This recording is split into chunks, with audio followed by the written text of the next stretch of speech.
네, 오늘 하나님이 주신 말씀 로마서 3장 1절부터 8절 말씀 보겠습니다. 저와 여러분이 한 절씩 교독하겠습니다. 그런즉 유대인의 나음이 무엇이며 할례의 유익이 무엇이냐? 범사에 많으니 우선은 그들이 하나님의 말씀을 맡았음이니라. 어떤 자들이 믿지 아니하였으면 어찌하리요? 그 믿지 아니함이 하나님의 미쁘심을 패하겠느냐? 그럴 수 없느니라. 사람은 다 거짓 되되 오직 하나님은 참되시다 할지어다. 기록된 바 주께서 주의 말씀에 의롭다 함을 얻으시고 판단 받으실 때에 이기려 하심이라 함과 같으니라. 그러나 우리 불의가 하나님의 의를 드러나게 하면 무슨 말 하리요? 내가 사람의 말하는 대로 말을 하노니 진노를 내리시는 하나님이 불의하시냐? 결코 그렇지 아니하니라. 만일 그러하면 하나님께서 어찌 세상을 심판하시리요? 그러나 나의 거짓말로 하나님의 참되심이 더 풍성하여 그의 영광이 되었다면 어찌 내가 죄인처럼 심판을 받으리요? 또는 그러면 선을 이루기 위하여 악을 행하자 하지 않겠느냐? 어떤 이들이 이렇게 비방하여 우리가 이런 말을 한다고 하니 그들은 정죄받는 것이 마땅하니라. 아멘. 오늘 본문은 영국의 복음주의 설교자 마틴 로이드 존스 목사님이 로마서에서 가장 해석하기 어려웠다라고 로마서에서 기록한 구절입니다. 읽으면서도 이게 무슨 내용인가 어려웠을 수도 있습니다. 이것은 참 내용도 어렵기는 하지만 로이드 존스 목사님이 그렇게 말한 이유는 제가 생각하기에는 이 은혜라는 것을 더 분명하게 밝히는 구절이거든요. 은혜라는 것을 더 분명하게 밝힐수록 어떤 현상이 일어나냐면 육에 속한 사람, 영에 속한 사람 말고 육에 속한 사람들은 이 은혜를 더 이해하지 못하고 더 저항하기 때문이 아닐까. 그래서 이런 말씀을 한 것이 아닐까 생각합니다. 특히 오늘 8절에 보면 바울은 은혜의 복음을 전하는 그 자신에 대한 사람들의 비방을 숨기지 않고 말하고 있습니다. 이렇게 되고 있죠. 선을 이루기 위하여 악을 행하자 하지 않겠느냐. 사람들이 그렇게 말한다는 거예요. 그리고 어떤 이들이 이렇게 바울을 비방하였습니다. 우리가 이런 말을 한다고 하니, 바울이 이런 말을 막 한다고 하니 그들은 정죄를 받아 마땅하니라. 이렇게 바울은 많은 사람들로부터 비방을 받고 또 공격을 받았다는 것을 기록하고 있습니다. 은혜의 복음을 전할 때 바울의 취지는 이거예요. 너희도 이런 비방과 오해를 받을 수 있다. 아니 어쩌면 받을 수밖에 없다. 나처럼. 그것을 알려주고 있습니다. 7절과 8절의 내용은 이렇습니다. 사람들이 이제 비꼬면서 얘기하는 거예요. 7절과 8절에 보면 바울이 말한 은혜의 복음을 잘못 이해해서 사람들이 했던 비꼬음의 말입니다.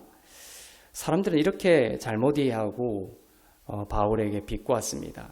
어떻게 했냐면 7절에 보면 이 사람들의 거짓말로 하나님의 참되심이 더 풍성하여 하나님께 영광이 되었다면 사람들이 왜 죄인처럼 심판을 받아야 하는가? 라는 비방입니다. 인간의 불의는 인간이 불의하구나 라는 것만 나타내는 것이 아닙니다. 인간이 불의할수록 이렇습니다. 온통 캄캄해요. 적당히 캄캄한 것이 아니라 이렇게 저기 뭐가 희미한 것이 있네 정도의 캄캄함이 아니라 눈앞도 보이지 않는 완전히 칠흑같이 캄캄한 어둠이 있죠. 그때 불이 하나 켜지는 것과 똑같은 불인데도요, 그냥 좀 희미하게 보이는 데서 켜지는 그 불이 같은 불의 그 룩스일지 모르지만 어떤 불이 큰 영광을 받습니까?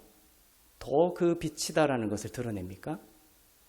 온통 칠흑같이 밝을 그 어두운 곳에 비치는 그 빛이 참 정말 그 빛은 대단한 빛이구나, 영광스러운 빛이라는 것을 드러내죠. 그것과 유사합니다. 인간이 적당히 불의한 것이 아니라는 거예요. 인간이 사람들의 거짓말로 인간이 얼마나 불의한지, 인간이 불의하구나라는 것이 계속해서 이제 로마서 1장부터 지금까지 계속 기록이 되어 오고 있습니다. 자, 그것이 무엇을 드러내는 거예요? 인간이 정말 불의하구나라는 그게 목적이 아니죠. 자, 인간의 불의는 인간이 불의하구나라는 것만 나타낸 것이 아니라 하나님만이 빛이시구나. 그리고 그 빛은 정말 영광스러운 빛이구나라는 것을 나타낸다라는 것입니다. 인간 스스로 불의에 대한 해결책이 없는데 하나님은 그 불의한 인간을 십자가로 구원하심으로 하나님만이 참되시고 의로우심을 나타내셨습니다. 인간의 온통 불의한, 이 땅에 태어나는 모든 사람은 의인이 없고 하나도 없다. 모두가 불의하고 온통 불의하다라는 것을 비추어 나타내심으로 인하여 하나님이 그 불의한 인간을 구원하셨죠. 인간이 할 수 없었습니다. 그러니 그 말은 곧 인간을 십자가로 구원하심으로 하나님만이 구원자이시고 하나님만이 참되시다. 인간이 참된 것이 아니라 하나님만이, 인간이 의로운 것이 아니라 하나님만이 의로우심을 드러내고자 한 것입니다. 그랬더니 지금 7절에 읽은 사람의 논리가 그겁니다. 그러니까 이렇게 캄캄한 것이 그 빛의 영광을 드러냈으니 이 캄캄함이 좋은 일 했네? 이런 논리예요. 그랬더니 이 캄캄함이 왜 심판을 받아야 돼? 하나님의 영광을 드러냈으니, 이런 논리인 거죠. 아시겠죠? 사람들이 그걸 얘기하고 있는 것입니다. 사람들이 내가 불의했다. 내가 불의했으니, 내가 불의로 하나님의 참되심과 영광을 더욱 드러나게 했으니까 나는 잘한 거네? 아주 궤변이죠. 당시 소피아 철학이 이랬습니다. 아주 궤변에 능했죠. 나는 잘한 거네. 잘한 내가 왜 하나님의 영광을 드러냈는데 왜 내가 심판을 받아야 돼? 이런 논리로 자신을 방어했던 것입니다. 그래서 7절의 끝이 그거예요. 어찌 내가 죄인처럼 심판을 받으리요? 이런 거예요. 그의 영광이 되었다면. 참 어리석은 논리죠. 8절에서 이제 또 사람들은 또 비꼬며 말합니다. 자, 하나님의 영광이 이 칠흑 같을수록 더 빛이 드러나니까 사람들이 어떻게 했냐면, 그러면 하나님의 그 선하심과 의로우심을 더 드러내기 위해서 우리가 악을 행하자, 이렇게 말했던 것입니다. 저번 주일 설교처럼 죄가 더한 곳에 은혜가 더욱 넘쳤다라고 설교했더니 사람들이 그래? 그러면 그 넘치는 은혜를 받기 위해서 우리가 더 죄를 넘치게 하자, 죄를 짓자, 이런 식으로 논리를 폈던 것과 같은 맥락입니다. 은혜를 왜곡해서 이해하고 받아들였습니다. 바울은 이런 말을 하는 자는, 이런 논리는 궤변이다, 이런 말을 하는 자는 은혜를 왜곡되게 이해하고 있는 것이다, 이런 말을 하는 자는 정죄를 받아 마땅하다, 이렇게 표현하고 있죠. 8절에서 우리가 이런 말을, 바울이 이런 말을 한다라고 막 소문을 퍼뜨렸던 거예요. 값없이, 너희가 값없이 믿기만 하면, 구약시대의 그 수천 년의 역사 동안 인간의 행위로 율법을 지켜서 의로움에 이르르라고 가르쳤는데, 예수가 오셨고 또 예수로부터 직접 은혜의 복음을 들은 바울이 그 율법 지킴을 통해서가 아니라 오직 믿음으로 십자가에서 하신 그 은혜로 너희가 구원을 받는다라고 했더니, 그리고 너희가 이렇게 온통 불의한 것을 통하여 하나님의 의로움이 드러난다, 이런 얘기를 하니까 저 사람이 그러면 우리 보고 더 죄를 지어도 된다라는 것이다, 우리가 마음껏 죄를 지어도 된다라고 가르치고 있다, 이런 식으로 그렇게 하자, 더 죄를 짓자, 이런 식으로 소문을 퍼뜨리고 믿었던 것입니다. 그것을 바울은 그런 말을 하는 자는 정죄를 받아 마땅하다라고 하며 은혜를 왜곡해서 받아들이고 전하는 것의 위험성을 말했습니다. 그렇죠? 그래서 이 초석의 구원파가 바로 이 지점에서 틀리는 거예요. 구원파의 구원 논리는 상당히 구원적으로 맞는 부분들이 많지만 이런 논리, 이런 지점에서 분기점이 생겨요. 이단으로 빠지는 거예요. 마음껏 죄를 지어도 된다라는 식으로 가게 되어 있습니다. 이 지점에서 이제 구원파가 등장하게 되는 것이죠. 그런 파의 주장들이. 그러나 바울은 그렇지 않다라는 것을 계속 주장하고 있습니다. 그런 주장은 정죄를 받아 마땅하다 이렇게 이야기하고 있죠. 로이드 존스 목사님도 그래서 이런 점 때문에 상당히 이 구절들이 어렵다라고 했을 것입니다. 이렇게 이성적인 소피아를 주장하던 사람들, 그 궤변을 주장하던 사람들은 일부러 그런 것이 아니었거든요. 상당히 논리정연하고 천재들이 그 소피아 철학을 주장했습니다. 상당히 논리적이고 심혈을 기울이고 진지하게 그 논리를 펼쳤던 것이죠. 이성의 영역에서 말이죠. 그래서 그 복음은 이성적으로 뛰어난 천재일수록 IQ가 높다고 복음을 받아들일 수 있는 것이 아니다라는 것이죠. 그냥 밭에서 쟁기를 들고 밭일을 하는 그냥 학교도 나오지 않은 그런 사람일지라도 복음은 이성의 영역을 뛰어넘어 믿음의 영역이기 때문에 하나님은 그런 자에게 복음을 통하여 받아들이게 하시고 그 복음을 통하여 놀라운 하나님의 지혜를 풍성하게 부어주시는 그런 영의 세계라는 거예요. 믿음의 영역이라는 것입니다.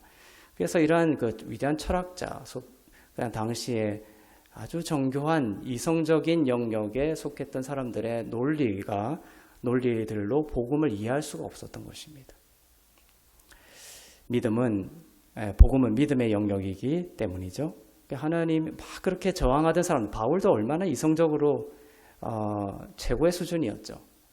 바리새파 중에 바리새파 사람이고 당대의 최고의 지식이었고 헬라 문학에 능하던 가장 능하던 사람이었습니다.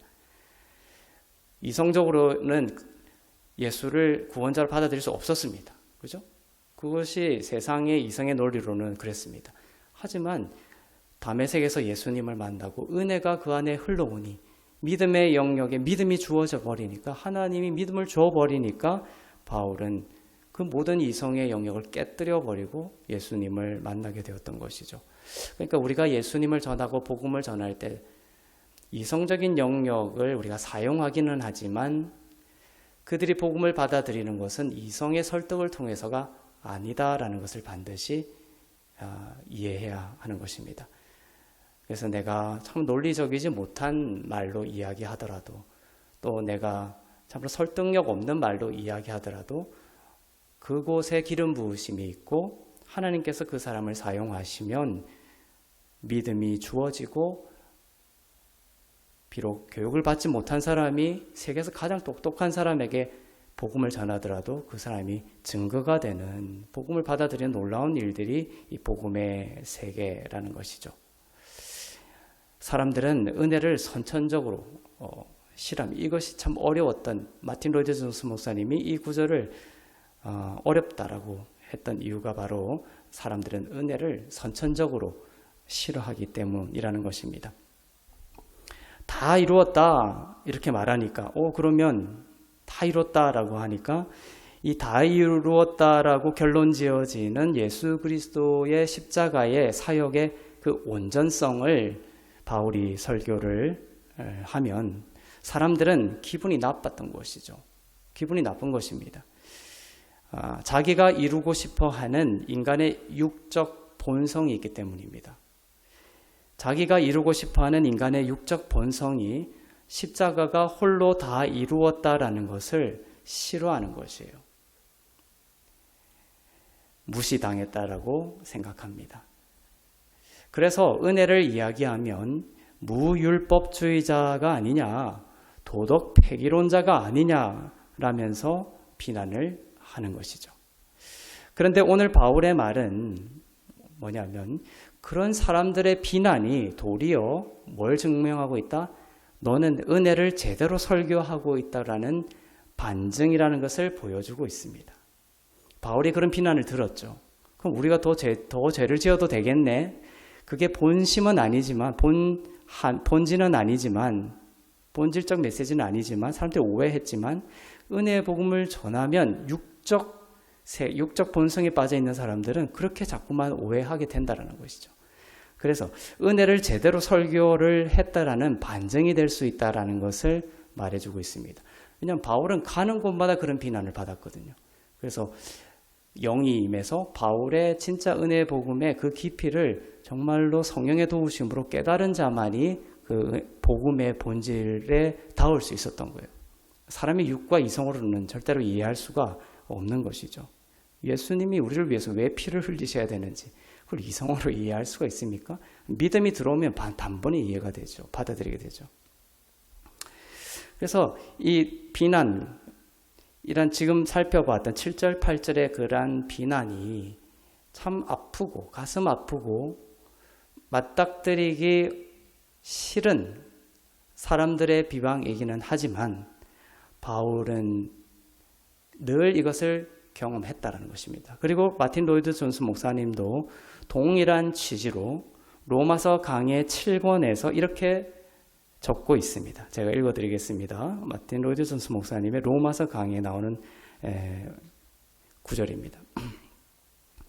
설교자가 강단에서 설교를 했습니다. 설교를 한 뒤에 이제 이런 사람을 이제 만나게 됩니다. 설교를 한 뒤에 모든 것이 하나님의 은혜에서 기인하고 진행되고 완료된다면 이제 나는 나의 그 어떤 행위도 하나님의 일에 방해가 되거나 걸림돌이 될 수 없는 거구나. 이제 나는 마음대로 살아도 되는 것이구나. 나는 이제 무엇을 하든지 하나님의 구원 앞에서 문제가 되지 않는다. 라고 말하는 사람을 만나지 못한다면 그는 정확하게 복음에 반대되는 설교를 한 사람이다. 이해되십니까? 설교자가 무율법주의의 입장에서 설교하고 있다는 식의 오해나 중상모략을 받지 않는다면 그가 복음을 진실로 믿고 있지 않다는 증거이며 또한 그가 진실로 복음을 설교하고 있지 않다는 증거이다.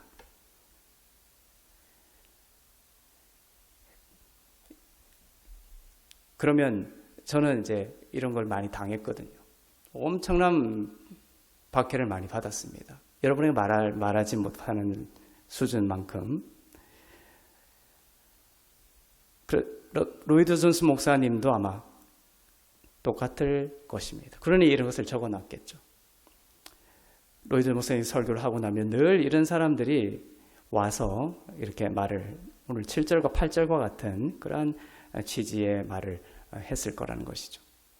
또 로이드 존스 목사님은 로마서 강해 274페이지에서 이렇게 또한 말을 하고 있습니다.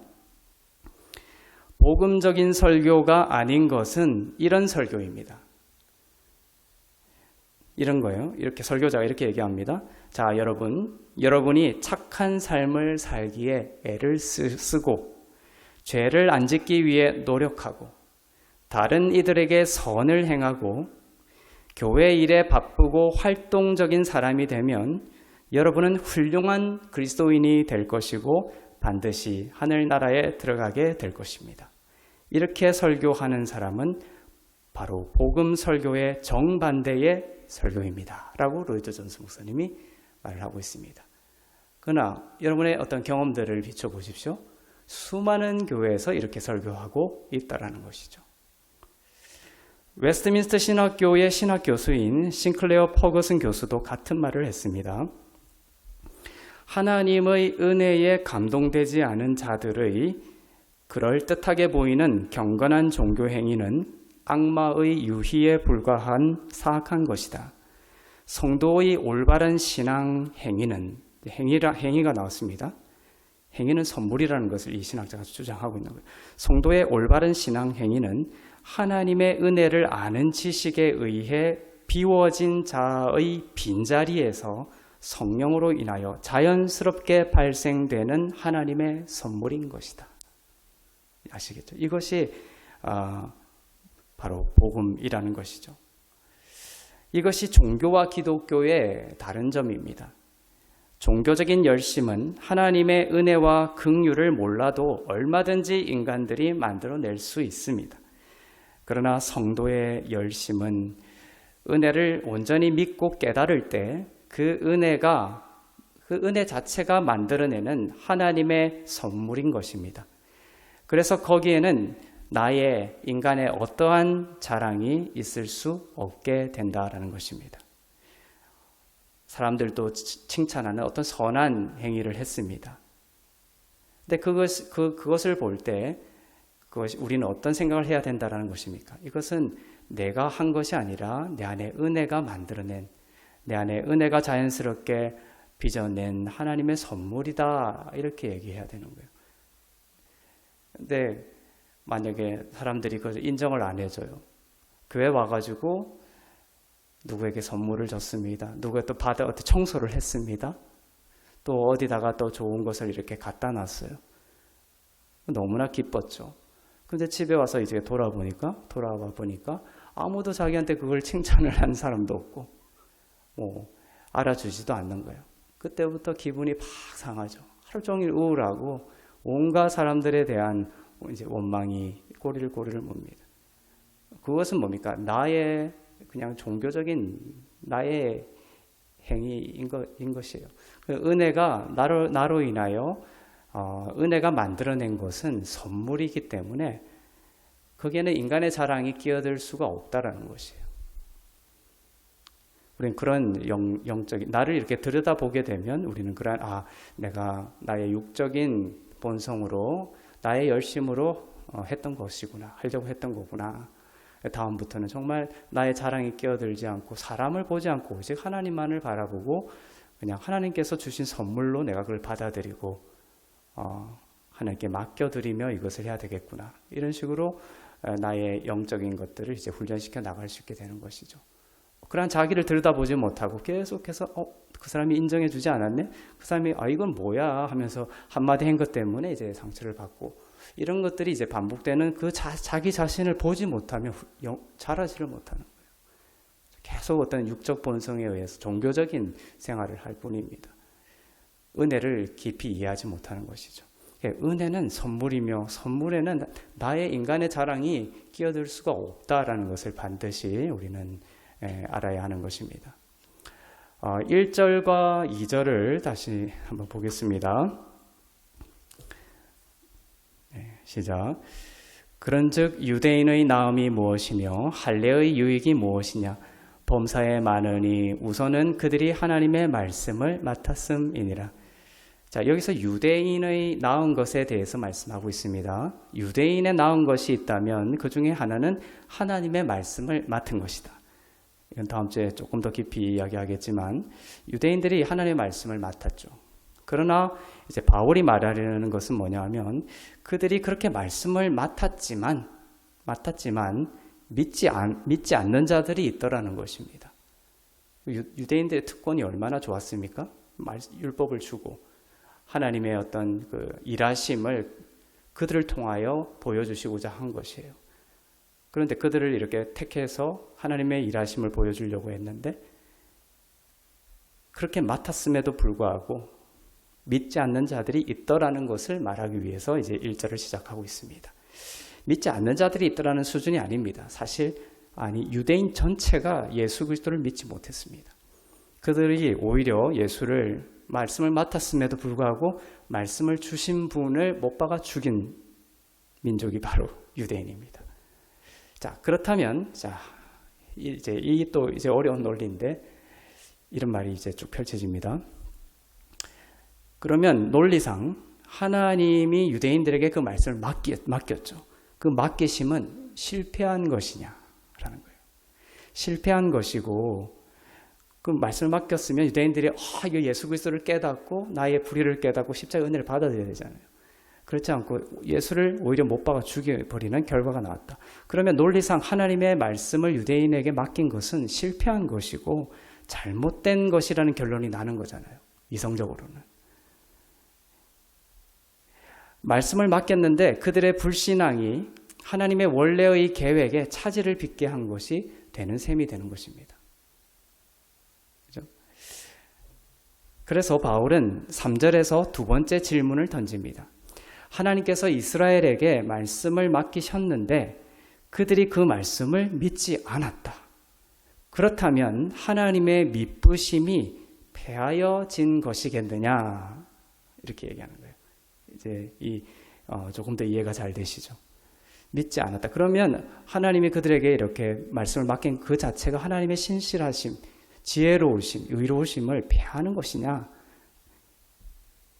그러면서 바울은 결코 아니다라고 하며 4절에서 모든 인간은 다 거짓되되 하나님은 참되시다라고 선포합니다. 아까 어둠과 빛의 그거와 마찬가지죠. 인간의 불의가 더 깊을수록 하나님의 의로움이 더 높이 들리는 것처럼 이처럼 유대인이라는 인간 전체의 샘플링이에요. 모든 인간을 하실 수도 있지만 그 당시에는 그러니까 성경은 자연에서 한 개인을 택하고 개인에서 민족을 택하고 민족에서 전 인류로 이제 넓어져가는 구도를 가지고 있습니다. 그래서 유대인을 택해서 모든 인류를 샘플링한 거예요.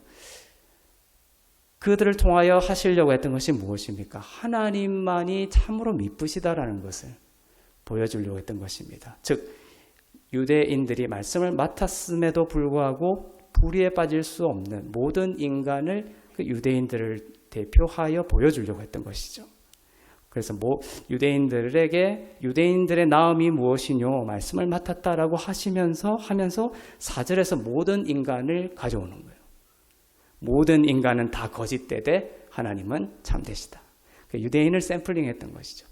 그들의 실패를 어디로 확장하는 거예요? 모든 인류로 확장시키고 있는 것입니다. 오직 하나님만이 진리시다라는 뜻입니다. 즉 사도 바울이 지금 하나님의 말씀을 맡았던 유대인들이 정작 하나님을 믿지 않은 것은 하나님의 실패를 말하는 것이 아니라 오히려 그럼에도 불구하고 하나님은 하나님의 뜻을 그들의 실패에도 불구하고 연약함에도 불구하고 하나님의 작정하신 뜻을 신실하게 성취해내시는 미쁘시고 신실하신 분이심을 드러내기 위함이었다라는 것을 밝히고 있는 것입니다.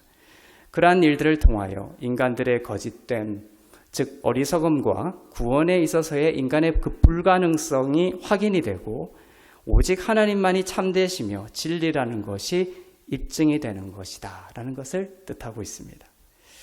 그런데도 사람들은 복음을 모르는 억지 주장을 했던 것이죠. 이제 사람들의 주장이 얼마나 수준 낮은 것인지가 이해가 되죠. 나의 불의로 하나님의 참이 드러났으니 나는 잘한 거네. 잘한 내가 왜 심판을 받아? 도리어 더 죄를 지어도 되겠다라는 논리를 펴면서 바울의 은혜 복음을 비방했던 것입니다. 그것이 5절, 6절, 7절, 8절입니다. 물론 창세전에 구원을 받은 하나님의 백성들은 그들의 어리석음과 불의와 죄로 심판을 받지 않습니다. 그 모든 것을 예수께서 십자가에서 다 씻으셨기 때문입니다. 그리고 우리의 불의가 하나님의 의를 드러내는 것도 맞습니다.